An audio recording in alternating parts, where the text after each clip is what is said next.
you yesterday how this has become a dirty word, the word dialogue in Syria, because of the nature of the conflict at the moment.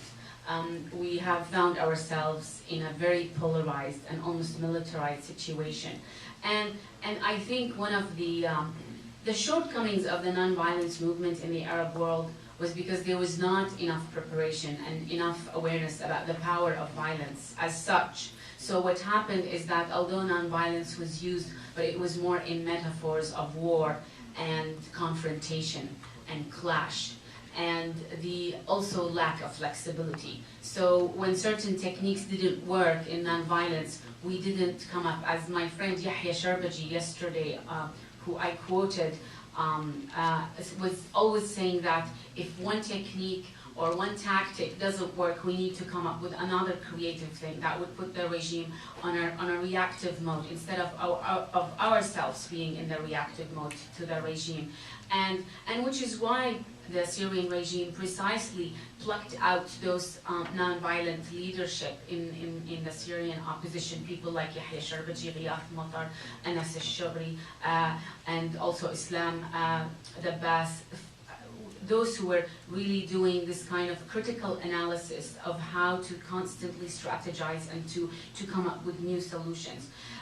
So what we're learning in Syria now, those of us in the non-violence movement, is that although the Egyptian, and I talked briefly about this yesterday, although the Egyptian revolution and the Tunisian revolutions inspired us, but they had specific goals and they had extremely a short time in achieving that, which now we're realizing they're telling us they didn't achieve actually to bring down the regime. We really imprisoned ourselves in a slogan, الشعب يريد إسقاط النظام. The people want to bring the system down. And that becomes, when we have a specific goal and a timetable, as I said yesterday, whatever we achieve in building the movement and in creating awareness is constantly a source of disappointment. We always see it as stopping short of achieving this goal. Whatever we achieve is we haven't brought down the system. Look, Egypt and Tunisia have brought down the system.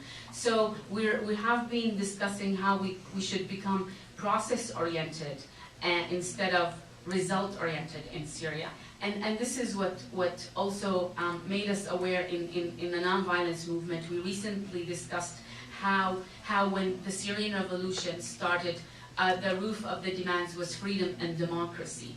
And then later we want to bring the system down, which was a taboo word, but for the people it felt euphoric to be able to shout this slogan. And then we went to another slogan, the people want to execute the president, الشعب يريد إعدام الرئيس. So because of the continuous killing and the brutality of the regime. So the interesting thing is that the people kept feeling that they were raising the bar and that the roof of their demands was going higher up. Well, first we were demanding democracy and freedom, and freedom, especially freedom.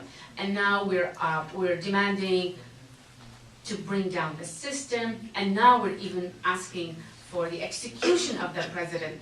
And because it expressed these gut feelings of profound anger and frustration, we felt we were raising the bar. And people in the nonviolence movement have been saying, in fact, what we've done was we inverted the situation. We actually were bringing the bar down. We were lowering our demands because we were becoming, again, caught up in a specific oriented goal with a timetable. We wanted to even, this result by this time we should be done.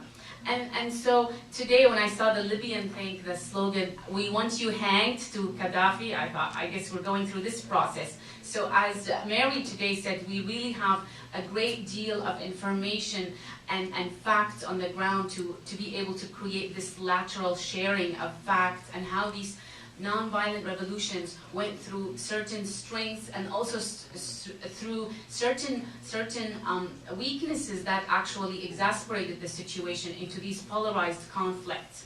And so what happened is that because of this kind of inflexibility in dealing with a situation, what ended up happening is that we were not able to deal even with the tactics and to further come up with new solutions or to even improvise on them. So for example, we wanted to do the strikes in Syria as a way of minimizing actually danger, because demonstrations were considered dangerous. Snipers were killing people.